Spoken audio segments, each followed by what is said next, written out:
പ്രിയപ്പെട്ടവരെ, ആദ്യം തന്നെ നിങ്ങളുടെ ഈ വാർഷിക പരിപാടിയുടെ ഭാഗമാകുന്നതിലുള്ള സന്തോഷം ഞാനും പങ്കുവയ്ക്കുകയാണ്. ഞാൻ നേരത്തെ ഇവിടെ സംഘാടകരോട് സംസാരിക്കും പറഞ്ഞൊരു കാര്യം, ഒരു സ്കൂൾ വാർഷികത്തിൽ പോയിട്ട് ഞാൻ പൊതുവിൽ എന്താണ് പ്രസംഗിക്കുക എന്ന് പറയുന്ന ആശയക്കുഴപ്പം എനിക്കുണ്ട്. എല്ലായിടത്തും ഞാൻ ഇത് പറയാറുള്ളതാണ്. നമുക്കെപ്പോഴും ഒരു വിഷയമുണ്ടാവും, അഭിപ്രായം പറയാനാണെങ്കിലും ചർച്ച നടത്താനാണെങ്കിലും എല്ലാം ഏതെങ്കിലും ഒരു സ്പെസിഫിക്കായ വിഷയത്തിന്മേൽ സംസാരിച്ചാണ് പരിചയവും ശീലവും വഴക്കവും. പക്ഷേ ഇവിടെ ഒരു പൊതുവായ പരിപാടി ഉദ്ഘാടനം ചെയ്യാൻ പറയുമ്പോൾ എന്ത് പറയണം എന്ന ആശയക്കുഴപ്പം എനിക്കുണ്ട്. ഒരു പ്രസംഗകൻ എന്ന നിലയ്ക്ക് ഞാൻ പറഞ്ഞുകൊണ്ടിരിക്കുന്ന കാര്യങ്ങൾ നിങ്ങൾക്ക് എന്താ കേൾക്കാൻ കഴിയുന്നുണ്ടോ, നിങ്ങൾക്ക് സഹിഷ്ണുത ആ കാര്യത്തിലുണ്ടോ എന്നൊക്കെ എനിക്ക് എപ്പോഴും ആശയക്കുഴപ്പമാണ് പ്രസംഗിക്കുമ്പോൾ. അതുകൊണ്ട് ഒരു പ്രത്യേക വിഷയമില്ലാതെ പ്രസംഗിക്കുന്ന മനുഷ്യൻ എന്ന എൻ്റെ പരിമിതിയെ നിങ്ങൾ ആദ്യമേ മനസ്സിലാക്കണമെന്ന് പറയാണ്.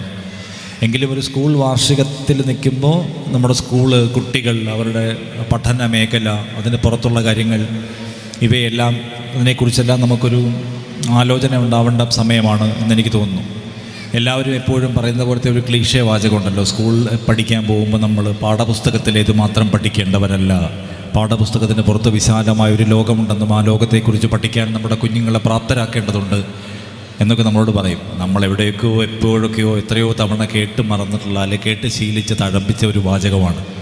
പക്ഷേ എനിക്ക് തോന്നുന്ന ഒരു കാര്യം, നമ്മുടെ കുഞ്ഞുങ്ങളെ ക്ലാസ് മുറികൾക്ക് പുറത്തേക്കുള്ള വാതായനങ്ങൾ മുഴുവൻ തുറന്നിടാനും കാഴ്ചകൾ കാണാനും പഠിക്കാനും പ്രേരിപ്പിക്കുക എന്ന് പറയുന്നത് പുതിയ കാലത്തെ ഒരു വലിയ ഉത്തരവാദിത്തമായി മാറിയിരിക്കുന്നു. നിങ്ങളുടെ കുഞ്ഞുങ്ങൾ ക്ലാസ് മുറിയിൽ നിന്ന് പഠിച്ചത്, പുസ്തകത്തിൽ നിന്ന് പഠിച്ചത്, അതിൽ നിന്ന് കിട്ടിയ റാങ്ക് കൊണ്ട് മാത്രമായി ജീവിതത്തിൽ ഇറങ്ങിപ്പോയിട്ട് അവർക്ക് അതിജീവിക്കാൻ കഴിയാത്ത വിധം സംഘർഷങ്ങളാൽ കാലുഷ്യമായ ഒരു ലോകത്തേക്കാണ് പോകാൻ പോകുന്നത്. അതുകൊണ്ട് എൻ്റെ കുഞ്ഞിന് ഈ സ്കൂളിൽ നിന്ന് 1ാമത്തെ റാങ്ക് ഉണ്ട്, അതുകൊണ്ട് അവൻ ജീവിച്ചോളും. എൻ്റെ കുട്ടിക്ക് അവൻ പഠിക്കാൻ പോയ മേഖലയിലും അല്ലെങ്കിൽ തൊഴിൽ പഠനത്തിന് പോയ മേഖലയിലെല്ലാം ഏറ്റവും മുന്തിയ മാർക്കുണ്ട്, അതുകൊണ്ട് അവൻ ഈ ലോകത്ത് ആദരിക്കപ്പെട്ടോളും.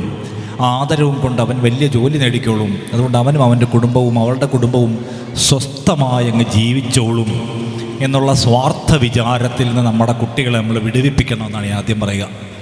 നമുക്ക് മാത്രമായിട്ട് ഒരു സ്വസ്ഥ ജീവിതം സാധ്യമല്ല എന്ന്. മനോഹരമായൊരു സൊസൈറ്റി നിലനിർത്താതെ, കെട്ടിപ്പടുക്കാതെ, വീണ്ടെടുക്കാതെ നിങ്ങൾക്ക് ആർക്കും സ്വസ്ഥമായിട്ട് ജീവിക്കാൻ പറ്റില്ല. നീയും നിൻ്റെ ഭർത്താവും കുട്ടിയും, നീയും നിൻ്റെ ഭാര്യയും കുട്ടിയും, നിങ്ങൾ ഒറ്റയ്ക്കാണ് ജീവിക്കുന്നത്, അങ്ങനെ ജീവിക്കാം. ഈ ലോകത്ത് നടക്കുന്ന ഒരു കാര്യത്തെക്കുറിച്ചും നമ്മളൊരിടപെടലും നടത്തേണ്ടതില്ല എന്ന സ്വാർത്ഥമോഹികളായ മക്കളായി നാം നമ്മുടെ കുഞ്ഞുങ്ങളെ വളർത്തില്ല എന്നതാണ് അവരുടെ പഠനകാലത്ത് നാം എടുക്കേണ്ട തീരുമാനവും നാം നടപ്പിലാക്കേണ്ട നയവും എന്നാണ് ഞാൻ പറയുക. കാരണം സ്കൂൾ എപ്പോഴും, ഈ സ്കൂളിനകത്ത് നമ്മളിരിക്കുമ്പോൾ അവർ രക്ഷിതാക്കളാൽ സംരക്ഷിതരാണ്, അവരുടെ അധ്യാപകരാൽ സംരക്ഷിതരാണ്. പക്ഷേ സ്കൂളിൻ്റെ ഈ പ്രിവിലേജും സംരക്ഷണവും കംഫേർട്ടും എല്ലാം കഴിഞ്ഞിട്ട് സ്കൂളിൻ്റെ ഗേറ്റ് തുറന്ന് പുറത്തേക്ക് പോകുന്ന കുഞ്ഞുങ്ങൾ, അവരെ സ്വീകരിക്കാൻ കാത്തിരിക്കുന്ന ലോകം എന്തുമാത്രം കുഴപ്പം പിടിച്ച ലോകമാണെന്ന് നാം അവരെ പഠിപ്പിക്കണം. പഠിപ്പിച്ചിട്ടില്ല എങ്കിൽ അവർക്ക് ആ കാലത്തെ അതിജീവിക്കാൻ പറ്റില്ല. ഏറ്റവും പ്രധാനപ്പെട്ട സംഗതികളൊന്നാണത്.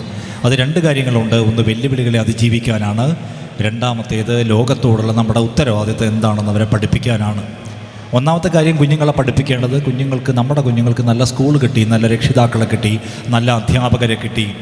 അതൊന്നും കിട്ടാത്ത കോടാനുകോടി മനുഷ്യർ നരകിച്ച് ജീവിക്കുന്ന ഒരു നാട്ടിലാണ് നമ്മുടെ കുഞ്ഞുങ്ങൾ ജീവിക്കുന്നത് എന്ന് എത്രയോ മനുഷ്യർ തെരുവിലേക്ക് എടുത്തെറിയപ്പെട്ടതിൻ്റെ ഭാഗ്യദോഷം, അതിൻ്റെ ഇപ്പുറത്തെ വശമാണ് നമ്മുടെ കുഞ്ഞുങ്ങൾ അനുഭവിക്കുന്നത്. നിങ്ങൾ നന്നായി പഠിക്കുന്നു, നല്ല ക്ലാസ് മുറി കിട്ടി, നല്ല ജീവിത സന്ദർഭങ്ങൾ കിട്ടി, അതൊന്നും കിട്ടാതെ പ്രയാസപ്പെടുന്ന, നരകിക്കുന്ന എത്രയോ മനുഷ്യരുണ്ട്. അപ്പം നിങ്ങൾ പഠിച്ചൊരു നിലയിലെത്തിയാൽ, നിങ്ങൾക്ക് എന്തെങ്കിലും ഒരു സംഗതി, ഒരു പവർ നിങ്ങളുടെ കയ്യിൽ കിട്ടിയാൽ അതിൻ്റെ ആനുകൂല്യം കിട്ടാൻ കാത്തിരിക്കുന്ന മനുഷ്യർ, നിങ്ങൾ ഏതെങ്കിലും ഉയരങ്ങളിലേക്ക് എത്തിപ്പോയിട്ട് അവിടെ നിന്ന് നിങ്ങളുടെ കുഞ്ഞുങ്ങളിൽ നീട്ടുന്ന വിശാലമായ കരങ്ങളിൽ പിടിച്ചെഴുന്നേറ്റ് നിൽക്കാൻ ആഗ്രഹിക്കുന്ന 100,000 കണക്കിന് മനുഷ്യർ ഈ ലോകത്തുണ്ടെന്ന്, നിങ്ങളുടെ എല്ലാ വിജയത്തിൻ്റെ ഒരു വിഹിതം അവർക്കുള്ളതാണ് എന്ന് നാം നമ്മുടെ കുഞ്ഞുങ്ങളെ നിശ്ചയമായും പഠിപ്പിക്കേണ്ടതുണ്ട്. എത്ര മനുഷ്യർ നരകിക്കുന്നു, എത്ര മനുഷ്യർ പീഡനം അനുഭവിക്കുന്നു, എത്ര മനുഷ്യർ സ്കൂൾ എന്ന സ്വപ്നം പോലും കാണാൻ മോഹമില്ലാത്തവരായി, ഭാഗ്യമില്ലാത്തവരായി ജീവിക്കുന്നു. അവരുടെ നേരെ നിങ്ങളുടെ അനുതാപത്തിൻ്റെ, കരുണയുടെ കരങ്ങൾ നീട്ടാൻ ബാധ്യതയുള്ളവരാണ് നിങ്ങൾ. കാരണം നിങ്ങൾ അനുഗ്രഹിക്കപ്പെട്ടവരാണ്, നിങ്ങൾ ഭാഗ്യമുള്ളവരാണ്. അതുകൊണ്ട് നിങ്ങളുടേത് മാത്രമായൊരു സ്വാർത്ഥ ജീവിതത്തെ കുറിച്ചല്ല ആലോചിക്കേണ്ടത്. നിങ്ങൾ കര പിടിച്ചിട്ട് അതിൻ്റെ ഗുണം കിട്ടുമെന്ന് വിചാരിക്കുന്ന ഇഴയുന്ന മനുഷ്യരെക്കുറിച്ചുള്ള ഓർമ്മയുണ്ടാവണമെന്ന് നാം കുഞ്ഞുങ്ങളെ പഠിപ്പിക്കണം. ആ പഠിപ്പിക്കലിൻ്റെ ആദ്യ ഭാഗമാണ് നമ്മുടെ കുട്ടിയുടെ അടുത്തിരിക്കുന്ന കുട്ടി എവിടെ നിന്നാണ് വരുന്നത് എന്ന് പഠിപ്പിക്കുക. അവരെ പോലെ എന്നെപ്പോലെയാണോ ആ കുട്ടിയും, എന്നെപ്പോലെ എല്ലാ സൗഭാഗ്യങ്ങളുമുള്ളയാളാണോ ആ കുട്ടിയും, ഞാൻ വരുന്ന വീട്ടിൽ നിന്ന് തന്നെയാണോ ആ കുട്ടിയും വരുന്നത്, ആ കുട്ടിക്ക് സന്തോഷമുണ്ടോ, അതിൻ്റെ കുടുംബാന്തരീക്ഷം സന്തോഷമുള്ളതാണോ, എന്നെപ്പോലെ പല ഉടുപ്പുകൾ ആ കുഞ്ഞിനുണ്ടോ എന്നൊക്കെ പഠിക്കാൻ അന്വേഷിക്കാൻ പ്രാപ്തിയുള്ള കുഞ്ഞുങ്ങളായിട്ട് നാം ആ കുഞ്ഞുങ്ങളെ വളർത്തേണ്ടതുണ്ട്. അതിൻ്റെ ആദ്യ പാഠം അതാണ്.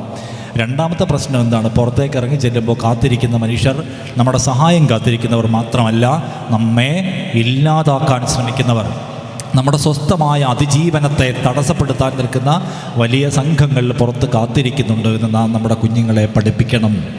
കാരണം എന്താണ്? രാഷ്ട്രീയത്തെക്കുറിച്ച് എപ്പോഴും പറയും, രാഷ്ട്രീയം എനിക്കൊരു താല്പര്യമില്ലാത്ത ഒന്നാണ് രാഷ്ട്രീയം. രാഷ്ട്രീയത്തെക്കുറിച്ച് ഞാൻ അഭിപ്രായം പറയാനുമില്ല, രാഷ്ട്രീയത്തിൽ ഞാൻ ഇടപെടാനുമില്ല.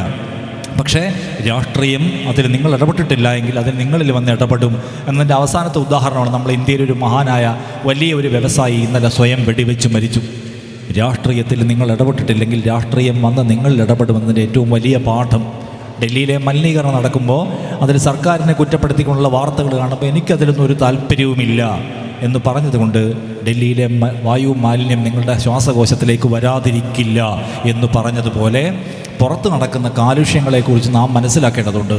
ഇല്ലെങ്കിൽ നമുക്ക് അതിജീവിക്കാൻ കഴിയില്ല. നമ്മുടെ കുഞ്ഞുങ്ങൾ എന്ന് പറയുന്നവർ ഈ സമൂഹത്തിൻ്റെ അടുത്ത തലമുറയാണ്.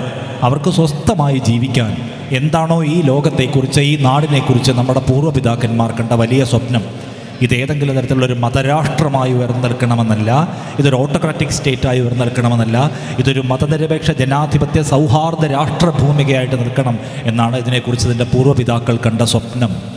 ആ സ്വപ്നം ചെതറിക്കാൻ നടത്തുന്ന പണികളെക്കുറിച്ച് നമ്മുടെ കുഞ്ഞുങ്ങൾക്ക് ബോധ്യമുണ്ടാവണം. അവരോട് നാം പറഞ്ഞു കൊടുക്കണം, സ്വസ്ഥതയില്ലാത്തൊരു സമൂഹത്തിൽ നല്ലൊരു കമ്പനി പോലും ഇൻവെസ്റ്റ് ചെയ്യാൻ വരില്ല. കലാപങ്ങളുടെ കാലത്ത് ഒരു സംരംഭവും വിജയിക്കാൻ പോകുന്നില്ല. നല്ല സംരംഭങ്ങളില്ലാത്ത നാട്ടിൽ നിങ്ങൾക്ക് ജോലി കിട്ടില്ല. ഇല്ലെങ്കിൽ നിങ്ങൾക്ക് സംരംഭമോഹങ്ങളുണ്ടെങ്കിൽ സൗഹാർദ്ദമില്ലാത്ത അന്തരീക്ഷത്തിൽ നിങ്ങളുടെ ഒരു കുലുക്ക് സർബത്ത് കട പോലും വിജയിക്കാൻ പോകുന്നില്ല. അതുകൊണ്ട് നിങ്ങളുടെ പ്രാഥമിക ഉത്തരവാദിത്തത്തിൽപ്പെടുന്ന ഒരു കാര്യമാണ് സൗഹാർദ്ദ അന്തരീക്ഷം പുനഃസ്ഥാപിക്കുക എന്നത്. എന്താണോ ഈ നാടുണ്ടാക്കുമ്പോൾ ഈ നാടിനെക്കുറിച്ച് ഇതിൻ്റെ പൂർവ്വപിതാക്കന്മാരായ മനുഷ്യർക്കുണ്ടായിരുന്ന വിഭാവനം, സ്വപ്നം, ഭരണഘടന എന്ന് പറയുന്ന പുസ്തകം എഴുതി ഉണ്ടാക്കുമ്പോൾ നമ്മുടെ പൂർവികർക്കുണ്ടായിരുന്ന ഈ രാജ്യത്തെക്കുറിച്ചുള്ള കാഴ്ചപ്പാടെന്തായിരുന്നു? അതാകപ്പാടെ തെന്നി മാറിക്കൊണ്ടിരിക്കുകയാണെന്ന് അതിനെ തിരിച്ചു കൊണ്ടുവന്ന് പുനഃസ്ഥാപിക്കാനുള്ള ഉത്തരവാദിത്തം നമുക്കെല്ലാവർക്കും കൂടി ഉള്ളതാണ് എന്ന് നാം നമ്മുടെ കുഞ്ഞുങ്ങളെ പഠിപ്പിക്കേണ്ടതുണ്ട്. എന്തിനാണത്? എല്ലാവരുടെയും ജീവിതം സന്തോഷകരമാവാൻ, എല്ലാവരുടെയും ജീവിതം സമാധാനപരമാകാൻ സമൂഹം സ്റ്റേബിളാവേണ്ടതുണ്ട്. അപ്പോൾ സംഘർഷങ്ങളുടെ കാലത്ത് നിന്ന്, ഈ പറയുന്ന ഡിവൈഡുകളുടെ കാലത്ത് നിന്ന്, ശൈഥില്യങ്ങളുടെ കാലത്ത് നിന്ന് നമ്മുടെ സൊസൈറ്റിയെ തിരികെ പുനഃസ്ഥാപിക്കാനുള്ള ബാധ്യത നമ്മുടെ എല്ലാവരുടെയും സ്വസ്ഥ ജീവിതവുമായി ബന്ധപ്പെട്ട കാര്യമാണ്. അതുകൊണ്ട് കുഞ്ഞുങ്ങളെ പഠിപ്പിക്കുക എന്ന് പറയുന്ന രണ്ട് കാര്യങ്ങളുണ്ട്. ഒന്ന്, അവർ ഈ രാജ്യത്തെ അതിൻ്റെ ആശയത്തിൻ്റെ പരിസരത്തേക്ക് തിരിച്ചു കൊണ്ടുവന്ന് പുനഃസ്ഥാപിക്കാൻ ബാധ്യതയുള്ളവരാണ്. ആ ബാധ്യത അവർ നിറവേറ്റേണ്ടത് രാവിലെ തെരുവിലിറങ്ങി മുദ്രാവാക്യം വിളിക്കുകയോ പോസ്റ്റർ ഒട്ടിക്കുകയോ പ്രസംഗിക്കുകയോ ഒന്നും ചെയ്തുകൊണ്ടല്ല. അതിനടിസ്ഥാനമായ സംഗതി എന്താണ് ഈ രാജ്യത്ത് നടന്നുകൊണ്ടിരിക്കുന്നതെന്ന ബോധ്യം അവർക്കുണ്ടാവലാണ്. അതിനോട് അവർക്കിഷ്ടമുള്ള ഏത് വേയിലും എനി കൈൻഡ് ഓഫ് വേ അവർക്ക് അവരുടെ കോൺട്രിബ്യൂഷൻ നിർവഹിക്കാം. പക്ഷെ അവരെ അങ്ങ് എഡ്യൂക്കേറ്റ് ചെയ്യുക എന്നുള്ളത് നിങ്ങളുടെ ഉത്തരവാദിത്തമാണ്. അല്ലെങ്കിൽ നിങ്ങളുടെ കുഞ്ഞ് പുറത്തിറങ്ങി പകച്ചു പോകും. അപ്പോൾ രക്ഷിതാക്കളോടും അധ്യാപകരോടും എല്ലാം എനിക്ക് പറയാനുള്ള ഏറ്റവും മർമ്മപ്രധാനമായ കാര്യം, കുഞ്ഞുങ്ങളെ രാഷ്ട്രീയ ബോധ്യമുള്ളവരാക്കി വളർത്തുക. ഇപ്പോൾ ഇത് കേൾക്കുമ്പോൾ പല ആളുകൾക്കും അതിനെക്കുറിച്ച് ഒരു അത്രമേൽ ഗൗരവമുള്ള സംഗതിയാണോ എന്ന് സംശയമുള്ള ആൾക്കാർ പോലും ഉണ്ടാവും. ഇപ്പം എനിക്ക് എപ്പോഴും തോന്നാറുള്ളൊരു കാര്യമാണ്, ഞാൻ വളരെ കേരളം പോലെയുള്ള വളരെ ഹെൽത്തി ആയിട്ടുള്ള ഒരു സൊസൈറ്റിയിൽ ജീവിക്കുന്ന ഒരാൾ, ഇന്ത്യയിൽ നടക്കുന്ന പല കാര്യങ്ങളെക്കുറിച്ചും ഞാൻ എൻ്റെ ഓഫീസിൽ ചാനലിൽ പോയിരുന്ന എല്ലാ ദിവസവും ചർച്ച നടത്തുകയും കമൻറ്റ് ചെയ്യുകയും ഒക്കെ ചെയ്യും. വൈകുന്നേരം വീട്ടിൽ പോകും, വളരെ കംഫർട്ടബിളായിരുന്നു. പക്ഷേ ഒരു ദിവസം രാവിലെ ഓഫീസിൽ പോകാൻ നോക്കുമ്പോൾ ഓഫീസ് ഇല്ല, ഇനി നടത്തണ്ട എന്ന് കേന്ദ്ര സർക്കാർ പറഞ്ഞു. നമുക്ക് പോലും അറിയാത്ത കാരണത്തിൻ്റെ പേരിൽ ദേശസുരക്ഷയുടെ ഒക്കെ കാര്യം പറഞ്ഞ് ഞങ്ങളുടെ സ്ഥാപനം നടത്തേണ്ടതില്ല എന്ന് ഇന്ത്യയിലെ ഭരണകൂടം തീരുമാനിച്ചു. പിന്നെ അത് നടത്താൻ ഒരുപാട് മെനക്കെടേണ്ടി വന്നല്ലോ, നിങ്ങൾക്കറിയാം. അപ്പോൾ നമുക്കെല്ലാവർക്കും മനസ്സിലായിട്ടുള്ള ഒരു കാര്യമുണ്ട്, ഓടി ഒളിക്കുവാൻ ഒരു കംഫർട്ട് സോണും അവശേഷിക്കുന്നില്ല. കേരളം ഒരു കംഫർട്ട് സോണാണെന്ന് ആരെങ്കിലും വിചാരിക്കുന്നുണ്ടെങ്കിൽ സമഗ്രാധിപത്യത്തിൻ്റെ കരങ്ങൾ എവിടേക്ക് നീണ്ടുവരുമെന്ന് നാം പഠിക്കേണ്ടതുണ്ട്. നമ്മുടെ കുഞ്ഞുങ്ങളെയും അത് പഠിപ്പിക്കേണ്ടതുണ്ട്. രാഷ്ട്രീയ ബോധ്യമുള്ള കുഞ്ഞുങ്ങളെ സൃഷ്ടിക്കാൻ കഴിയുന്ന കാലവും കലാലയവുമായിട്ട് ഇത് മാറട്ടെ എന്ന് ഞാൻ പറയും. എല്ലാ കുഞ്ഞുങ്ങളെയും ചേർത്ത് പിടിക്കുന്ന ഒരു സ്കൂളായിട്ട് ഇത് മാറട്ടെ. ഏറ്റവും അവസാനത്തെ കുട്ടിയെയും കേൾക്കുകയും ചേർത്ത് പിടിക്കുകയും താലോലിക്കുകയും ചെയ്യുന്ന അധ്യാപകരുള്ള സ്ഥലമായിട്ട് മാറട്ടെ. ഇപ്പോൾ ബാക്ക് ബെഞ്ചേഴ്സിനൊക്കെ ഒഴിവാക്കാൻ സർക്കാർ ആലോചിക്കുന്ന സമയമാണ്. പിറകിലിരിക്കുന്ന കുട്ടികൾ എന്ന് പറയുന്ന കാറ്റഗറി ഇല്ലാതാക്കാൻ, എല്ലാവരും ഒരുമിച്ചിരിക്കുന്ന തരത്തിൽ പുതിയ സീറ്റിംഗ് അറേഞ്ച്മെൻറ്റിനെ കുറിച്ചൊക്കെ ഗവൺമെൻറ് ആലോചിക്കുന്ന സമയമാണ്. അതുകൊണ്ട് മാറുന്ന കാലത്ത് പുതിയ അധ്യയന രീതികൾ ജനാധിപത്യത്തിൻ്റെ, കരുതലിൻ്റെ, സ്നേഹത്തിൻ്റെ ഇടങ്ങളായി മാറട്ടെ. ഓരോ കുഞ്ഞിനെയും സവിശേഷമായി പരിഗണിക്കുന്ന ഒരു കലാലയമായി ഈ കലാലയത്തിന് ഉയർന്നിൽക്കാൻ കഴിയട്ടെ. ഇവിടെ നിന്ന് പുറത്തിറങ്ങുന്ന കുഞ്ഞുങ്ങൾ പുതിയ കാലത്തിൻ്റെ വെല്ലുവിളികളെ അതിജീവിക്കുന്നവർ, സാധ്യതകൾ ഉപയോഗപ്പെടുത്താൻ ശേഷിയുള്ളവരായി വരട്ടെ എന്ന് ഞാനും ആശംസിക്കുന്നു. നിങ്ങളുടെ ഈ ദിവസം ഞാൻ ഒരുപാട് ഗൗരവമുള്ള കാര്യങ്ങൾ പറഞ്ഞ് നീട്ടുന്നില്ല. നിങ്ങൾ കാത്തിരിക്കുന്നത് എനിക്കറിയാം. ഞാൻ എൻ്റെ മോളുടെ സ്കൂൾ ആനിവേഴ്സറി കഴിഞ്ഞിട്ട് 2-3 ദിവസമായിട്ടുള്ളൂ. അവിടെയുള്ള കനപ്പെട്ട പ്രഭാഷണങ്ങൾ കേൾക്കാനല്ല ഞാനും എൻ്റെ വൈഫും പോയത്, നിങ്ങളും അല്ല എന്നെനിക്കറിയാം. ഇപ്പോൾ എന്തെങ്കിലും പെർഫോമൻസസാണ് നിങ്ങൾ കാണാൻ ആഗ്രഹിക്കുന്നത്. അപ്പോൾ ഈ ദിവസം നിങ്ങളുടെയും നിങ്ങളുടെ കുഞ്ഞുങ്ങളുടെയും എല്ലാം ഓർമ്മകളിൽ ഏറ്റവും മനോഹരവും നിറമുള്ളതുമായ ദിവസമായി മാറട്ടെ എന്ന് ആശംസിക്കുകയോട് ചെയ്തുകൊണ്ട് ഞാൻ എൻ്റെ കർത്തവ്യം നിർവഹിച്ചു എന്ന് അറിയിക്കട്ടെ. Thank you. All the best.